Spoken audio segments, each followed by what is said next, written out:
Hey guys, welcome back to the Samantha Parker Show.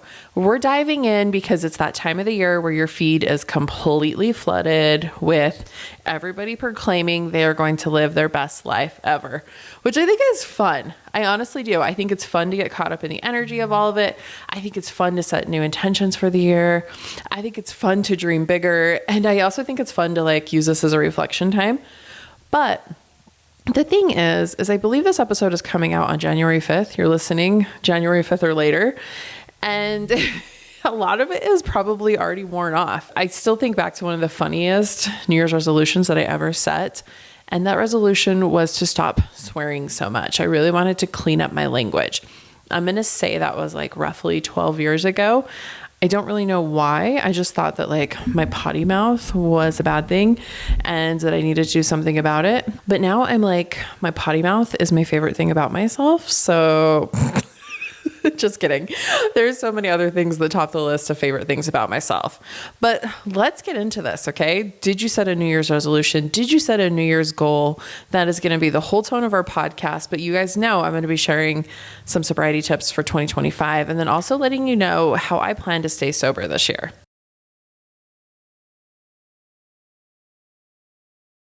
So yes, I'm still sober. Yes, I plan to be sober in 2025. And this is how I do it. Plus, I totally do see my sobriety as the absolute biggest flex and one of my favorite goals that I've ever achieved in life.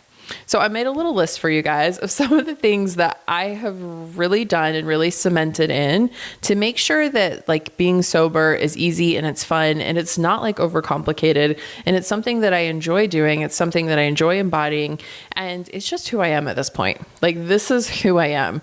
Do I want sobriety to take over every part of my life? Of course not. It's just one aspect out of many that I do. At the end of the day, I'm a social media manager, I'm a content creator, and I love to share my life. The Samantha Parker Show really is about some of my favorite things in life. And so that's why you guys get to hear about sobriety so much. And I am a big believer that the more that I can share, the more people can see that there's nothing wrong with them. If you've had any of these thoughts and feelings that I have had where I was there's something wrong with my drinking, it's controlling my life, it's every aspect of my life, then this is a great episode for you. I wish that I had seen more people many years ago who were speaking up and being look, I don't drink anymore. Here's why. Here's what I went through. Here's some of my behaviors. And I could see people that looked like me who would actually overcome it. Because when I was 29 years old was the very first time I thought, hey, I think I need to go to AA, but I didn't actually stop drinking until I was 39 years old. So that was 10 whole years. Social media was just really ramping up back then though. It was not as big as it is today. I would say YouTube was probably the main place, but I had no idea how to make a YouTube video then. I remember we had just moved from Salt Lake City to where I live now in St. George, Utah. And I used to watch the Bikini Body Mommy. I would watch her workouts on YouTube and I would do them in the morning. But outside of that, there wasn't much. Instagram was still a chronological feed. We were still just posting pictures, highly over edited with weird filters on them.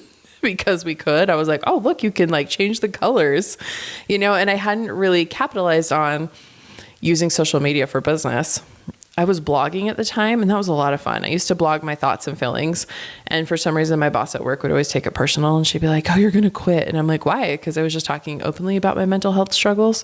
So I kind of put a lid on it back then. And, it wasn't until a couple of years later where I really stepped out and I really got heavily involved in social media and started sharing my life. And it's just been a whirlwind. The last 10 years has been an absolute whirlwind, but this last chapter, these last 7 months have been my absolute favorite, but also really hard because everything that I was doing in life, celebrations, the bad times, the good times, I was doing it with alcohol.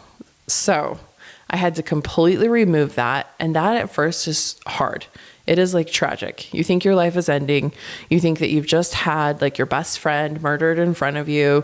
And then you've had to go admit to a bunch of people and those closest to you that you have a problem and that you were the one who did the murdering and that you're a horrible person. And then you have to find out and slowly backtrack and realize oh, I'm actually not a horrible person. And look at all these amazing things I'm now doing. Look at all this amazing freedom. It was a week and a half ago, well, 2 weeks ago, where all of a sudden I felt it. It was like a sudden shift. I have a cute little desk in my room, very, very similar to this one that I'm sitting at in the back of my office, like the back space back here where I podcast. And I was sitting at it. It's in our guest room. I was journaling.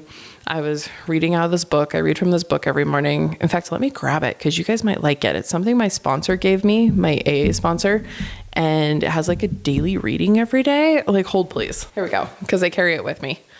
It is The Language of Letting Go, Daily Meditations on Codependency, which alcohol is a codependence, which alcohol was something that I was codependent on for dealing with my life. But this is a beautiful book for like so many different types of codependency. And I think you guys will really love it. So it just has like the dates, and every day, like I read a little blurb from it. It's always really great thoughts. So right now it's the holidays. So this one today was getting through the holidays. Let me fast forward here a little bit. December 31st has affirming the good. And then if we skip ahead to the first of the year, which is where we are at now, January 5th, accepting help. I love that. I'm going to read you guys just a little snippet from the bottom, okay? Usually it's just like short paragraphs. It's never longer than like a page, but I read this and then I journal. So today, God, help me let go of my need to do it alone and my belief that I am alone. Help me tap into your divine power and presence and your resource for love, support, and friendship. So anyways, I was reading my thought of the day, and all of a sudden it was like this fog. Maybe we could describe it as an awakening. I have no idea. But it was like I could feel this fog just like coming off of my brain. It was like these cobwebs are being scooped out. And I could see so many things so clearly. And I'm not talking about vision. I'm more talking about like direction, choices, my thinking, like my cognitive ability suddenly shifted. And I was like, oh my God. I spent the next like 2 days mapping out spreadsheets. It was very like hyperfixated for sure, but I was mapping out spreadsheets.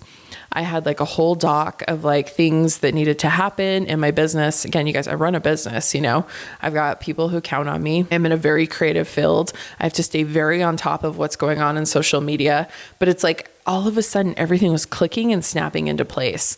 And it was like the depression had been lifted from me as well. And, it was like, God or the universe, you guys can take whatever words I use and put your words in them. But it was like God was directly impacting me and giving me my life back. It was like I had all this depression suddenly being removed from my body because I would constantly cycle into these depressive episodes where it was really, really hard for me to get out of bed. And when I say that I was a high functioning alcoholic, I am like high functioning whatever, like high functioning depression, high functioning bad days. I will still force myself to get up. But I really, really struggled. I know this is something that a lot of people haven't seen. I feel like I have been open with my mental health and my mental health struggles, but really like you were only seeing the tip of the iceberg. A lot of days I was forcing myself to get out of bed. A lot of the days I would find myself crying in the shower, in the closet. There's so many people in my life that have like no idea.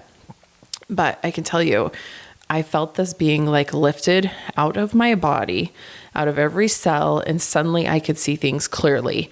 And I have had people tell me that there's a point in their sobriety when all of a sudden they wake up and it might not be as instantaneously, I love big words, you guys, as what I'm describing.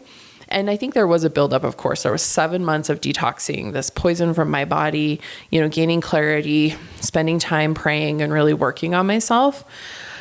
But in that moment, I could tell that all of that hard work was paying off. And I really do see that as a blessing and a gift. So how am I maintaining my sobriety? That is a big driving force for me. If you have just gone sober or you're thinking about it, I'm freaking living proof. Like this is my like ultimate testimony right here that when you ditch alcohol, there will be a point down the road where all of a sudden everything changes for you. And, I'm not saying like I'm waking up in a Disney fairy tale. I'm just saying that like all of a sudden my thoughts are clear. My vision is clear. The vision I want for my life seems more than capable. I don't feel like I'm on this roller coaster. And I do know that I'm going to have bad days, you guys. But I'm telling you, there's been a major shift. I've had people stop me and they're like, oh, you just look like you're glowing. And that's how I fucking feel, okay? To my core. Anyways, back to my tips. That's not enough for you guys. I don't know what is. I think, really, I know I said I was getting back to my tips, but I like to side talk. I'm like, woo, now I'm over here. Now I'm over there. But it all comes together like a beautiful story. I am a weaver of tells. I really do think some of the issue is when you first stop drinking, like you're craving it so hard. And again, I was dependent on it. Like I had a codependent relationship with alcohol. It was my comforter. It was my celebration. It was like my warm, snuggly blankie. It was everything to me. But at the end of the day, it left me crying and miserable. But I think the issue is when you first remove that, right? It's like, let's say like you have a heated blanket and it's wintertime. When you first take it off, even if like the bedroom is warm, this is based on a true story of myself here. I like to put my heating pad in and like warm up my spot. When you first like remove that, like take it off because it's too hot to sleep with, I'm like, oh my God, it's so cold in here. But I'm still in a warm house. My house is like anywhere between like 66 degrees and 68 degrees. But instantly in my mind, I'm like, oh my God, I'm freezing. It's so cold. Like, what's happening? But then I sit there and I'm like, you're perfectly fine. Like your spot is all toasty warm.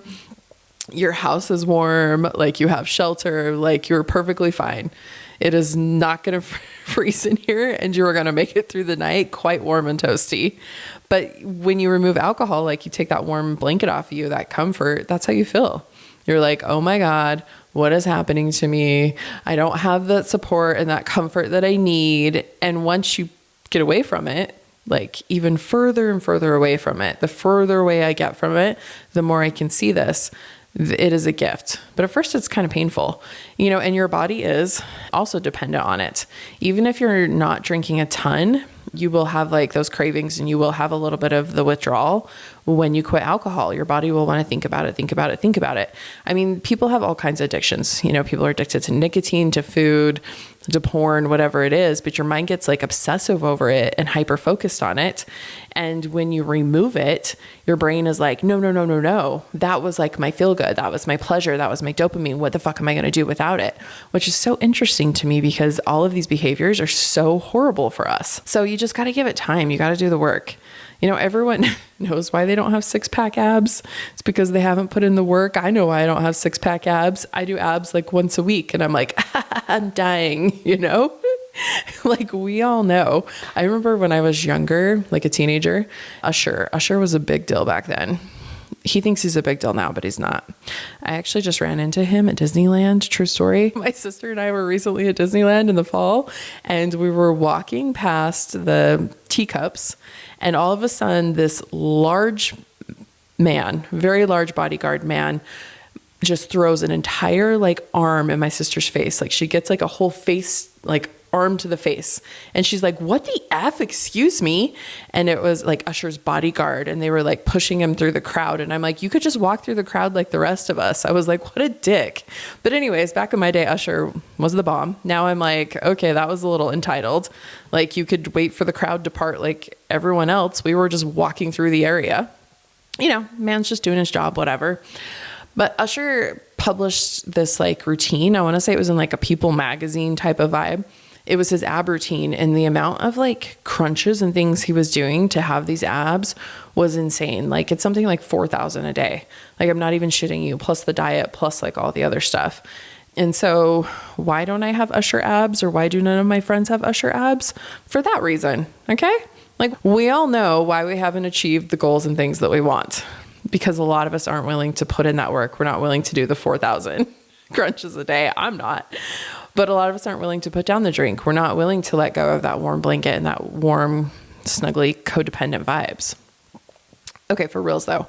Some of my tips and some of my things that have really helped me maintain my sobriety and keep seeing it as a gift. I've got a few points here for you guys.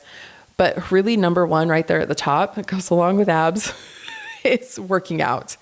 I have learned to really fall in love with my body and how capable it is. I keep having these weird like out of body moments where like I look down at my body and I'm like, wow, how cool is it that I have hands and legs? And it's like I'm discovering myself as an adult for the first time. And it's kind of wild, but you guys know I fell in love with running this year. Running saved my life. You don't have to run. You do whatever you want to do. That's what helps Samantha, but really like working out. So maybe you're walking, go to the gym. I really encourage you to try new things. All the time on TikTok, people are asking me like, well, what do you do instead of drinking? Because you guys, those first few like weeks, days, months, even hours, moments, like especially like, let's say you always drink on Thursdays. This is me here. I was big into Thirsty Thursday. And when I removed that alcohol, like I would get itchy on Thursdays. Itchy is just that vibe where I'm like, I start getting agitated. I'm like annoyed and I don't know what to do with myself. And I'm like, that's because that was my drinking time. So what do you do? That's the common question I get. I'm like, go try new things. I recently went and tried a new yoga place here. I wanted to take a class that they had. The first class was free. And I've even gone a few more times. They're charging me like $8 to drop in here and there. Like, go try new things. Go try a spin class. Go try a HIIT workout. Go hit up a gym on a buddy pass. Like, you don't have to go out and buy all these memberships or anything, but like maybe just like push yourself to try new things. There's a climbing gym here where I live that's pretty new. Maybe you want to take up climbing, go roller skating, like just go try things, There's lots of introductory offers. And again, it is that time of year too. So if you do like go try something and you love it, you're probably going to get hooked up with that new year, new you deal. But move your body, fall in love with your body, work out, fall back in love with taking care of you. Okay. And then number 2 is I really openly talk about how proud I am of this. I really openly talk about why I don't drink. I've made it my whole personality on my personal TikTok page. I talk about it a lot on this podcast because like I was saying at the beginning, it really, really helps for other people to hear from people just like them. So openly talk about it, you guys. And of course, like, if people aren't safe to talk to about it, or maybe they're like you and they need to stop drinking, they'll kind of push you away. I've had this happen quite a bit where I'm like, why is that friend being like that? And I'm like, oh, because they're not willing to see their own problems. And I'm like, that's okay. I'm just going to be over here doing me. But when people ask me about it, I talk about it. I share it wherever I feel called to share it. And I don't keep it as this dirty, dirty secret. But my podcast listeners know, if you've listened to the episode Hungover, when I came out of like my whole sobriety closet and I was like, I've been sober for 8 weeks and it's really, really hard to talk about. That was hard. And now I realize that like wasn't helping me at all, but that was the time I needed to take.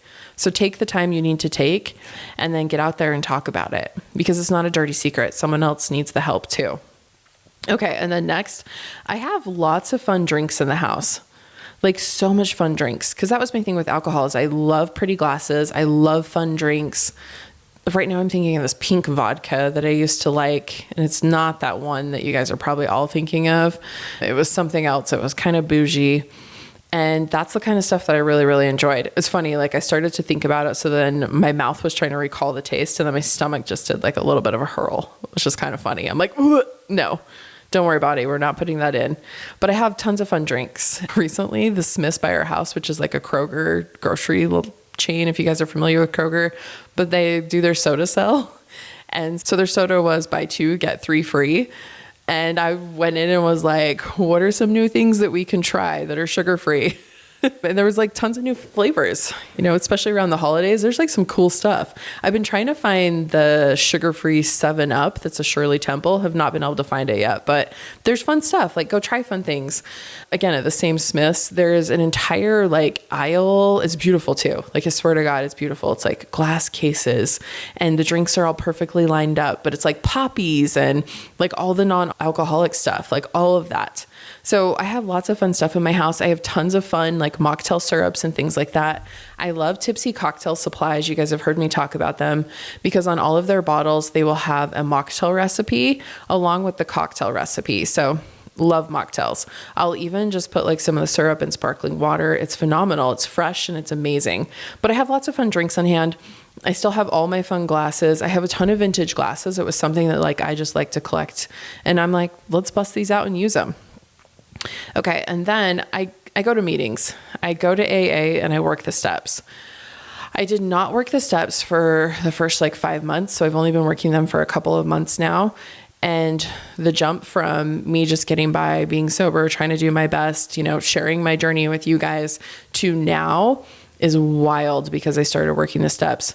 And I think a lot of it is, when you work the steps, you have a sponsor. So you have this person who like has been where you have been and they fucking care about you. Like they really genuinely want to help you. And that like floored me at first. I was like, this amazing woman just wants to like come in and help me. And I think that's incredible. I am the chair of my women's group. Somehow or another, I got like put in as chair. And so I'm doing that right now. And it's a lot of fun. But I go to meetings and I work the steps. You guys, I have done so much self-development work prior to this. Cause again, you guys, I was always looking for something to make me feel better. If you go back and listen to past episodes, I have tripped balls in a mud hut with a shaman. I have gone to Tony Robbins. I drank that crack Kool-Aid. I walked on fire. I've gone to Deepak Chopra events, Gabby Bernstein. Like I've done it. Like I've done a ringer of stuff, and working the steps completely changed my life. Completely. Okay. And the other thing too, you guys, is I really honed in on like an AM routine and a PM routine. And I have been pretty strict with my AM routine in the past. And it was kind of wild. Like it was really helping me move forward in my life. I scrapped it. A lot of times it was hard to get up in the morning. I'd be doing that wake up where I was like, how hungover am I? And then I was always super happy. I'm like, wait, I didn't drink the night before. Or I'd be like, oh shit, this is bad. Or, like a little tinge of a headache. I was always doing that evaluation, and I don't have to do that anymore. But if I did come back from that evaluation with, I don't feel like I had too many drinks. Like, what did I do? I would numb out on social media, which spiraled into a depression hole. Alcohol is a depressant at its core. And so what was I doing? I was just throwing gasoline on this trash can fire all the time. But now I have a pretty good AM routine. Like I mentioned, I get up, I go to the gym. Right now I'm having to run indoors. I've been doing a little bit outdoor running when I can later in the day. I'll run, I lift weights. I have an amazing gym partner, which actually my friend Cody, he came about as my like workout buddy through the sobriety journey. He's not sober, but he told me, we've been friends for a while, but we never really worked out together or anything like that. And he's like, I was just watching you consistently show up even through like what you were going through. And he was like, I want a piece of that. I'm coming with you. I still remember the first time he asked me to run with him, or he asked to come run with me. And I was like, no, I don't run with people. Like, this is my thing. He's like, where are you going to be tomorrow? I'll be there. And that's changed my life. So I'm so grateful to him. That's the other thing too, is when you commit to something, this is for all my manifesting girlies and all you people out there listening, and my manifesting guys. Manifesting is just not for the girlies. But once you commit to something and you start showing up for yourself, God and the universe will align the right people and the right circumstances into your life. And then it will also remove them. I had someone recently come into my life like a tornado, and it was amazing. It like really got me jump started on some projects for work. And then I realized like God just reached down, plucked them out, and was like, okay, they're done now. They're moving on. And I was like, oh, okay, we're done. But like, thank you. That was great. It was also time to move on. Like, thank you for help with that project. So once you commit, everything kind of rolls in. And the other thing too, create like a really strong night routine for yourself as well. I have found myself like the last month or two, I was like over scrolling at night. And then I was thinking, me and my husband like never talk anymore or do anything. And I'm like, well, it's because I'm rolled on my side, like scrolling on my phone. So I was like, I got to get a better night routine going. If something's annoying you, step back for a minute and look at the core of like what's actually bothering you and fix it. I was like, hey, I'm going to turn my phone over, set my alarm, turn it over, and like actually have conversations. Like, oh, duh. It's really easy to get sucked into things really fast, and it's super easy to fix them as well. Just have to have some awareness. Okay. And then last but not least, have strict boundaries. I have people blocked I do have my daughter's dad blocked to my phone, and I have for quite a few years. My daughter, is an adult, and there just wasn't a reason to communicate with him anymore. It's very, very toxic. And I was like, block. We haven't been together since I think I was like 20 years old, and I'm 39. I know I say that a lot. Don't worry, when I turn 40, I'll be like, I turned 40, guys. I'm so excited for my 40th birthday. But I have had him blocked for a lot. But this is the first time outside of that I've actually physically blocked people's number in my phone. And it kind of sucked, but I had to do it for my own mental health. So set boundaries. And if you need to, hit block. I just couldn't look at my phone and see that anymore. I just couldn't look down and be like, oh, who's mad at me today for simply existing, or whatever was going on. Block people on social media, say no to things. I still get invited to a lot of things, and it's not that I don't trust myself to go out. You're just different. You're just different. So I only say yes to things that are really, really going to bring me joy. And I go to events all the time where there's alcohol. So to me, it's not about if there's going to be alcohol there or not. I just went through the holidays. We just had a major Christmas party. That was so fun. There was alcohol there. I had family over for dinner. There's alcohol there. We threw my cute cousin a bachelor and bachelorette party. We did a little joint party. There was alcohol there. I still had so much fun being there because I was super excited to be with some of my favorite people, So that's not really where my boundaries are at. There have been certain times where I'm I just don't feel like being around that or doing that. And I protect my peace, but we should all be doing that anyways. But you on this journey, be strict with those boundaries because your sobriety matters so much. Because not only does it matter to you, it matters to the people directly in your life. I can't even fathom where some of my relationships would be. Well, here's the thing is, they've gotten so amazing, some of these relationships in my life, especially with my parents. So I have two sets of parents. I've got a stepdad, stepmom, mom, and dad. And I'm watching those relationships transform in real time. And it's amazing. My relationship with my daughter, she's, again, like I said, she's an adult.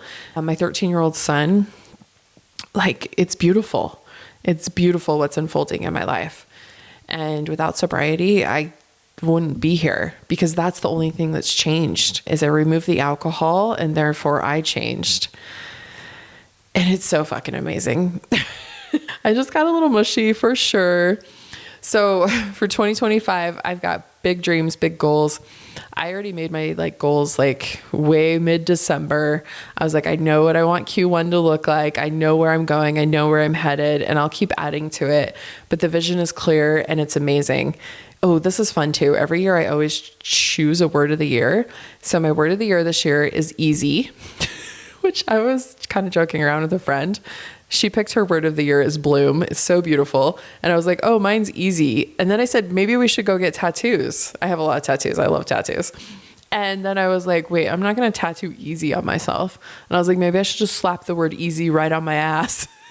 I was I'm not tattooing easy, but I really want this year to feel so easy that it was when I look back, when I'm sitting here talking about 2026 and I look back, I'm damn, that just unfolded in perfect timing. It unfolded in God's timing. I took action when I needed to. I rested when I needed to. And it was so easy, period. Last year, you guys, you know what word of the year I picked? For 2024, I picked devotion, and it was devotion to self, which is funny. So I put devotion and I just had little parentheses and I was devotion to self because I really wanted to focus on myself. I'm did I fuck myself there? I went on a wild ride. So when you pick your word of the year, make sure you are ready to live it and embody it. It was funny because that word came through clear as day. I was on my Peloton and I was riding and I was sweating and I heard this clear voice in my head and it was your word of the year will be devotion for 2024. And then I just started vibing with it. And then I was again, I heard your word of the year will be devotion to self. And I'm what does that mean? I'm do I start praying to myself, worshiping myself? But I just went with it. Wild year. Took up running, ditched alcohol, and here we are. So thank you guys for being here. Let me know. Pop on to Instagram or TikTok, The Samantha Parker Show on TikTok. My Instagram is The Samantha Parker. If you picked a word of the year, please tell me. Please tell me I'm not the only crazy one. And you know what? I'll see you next week.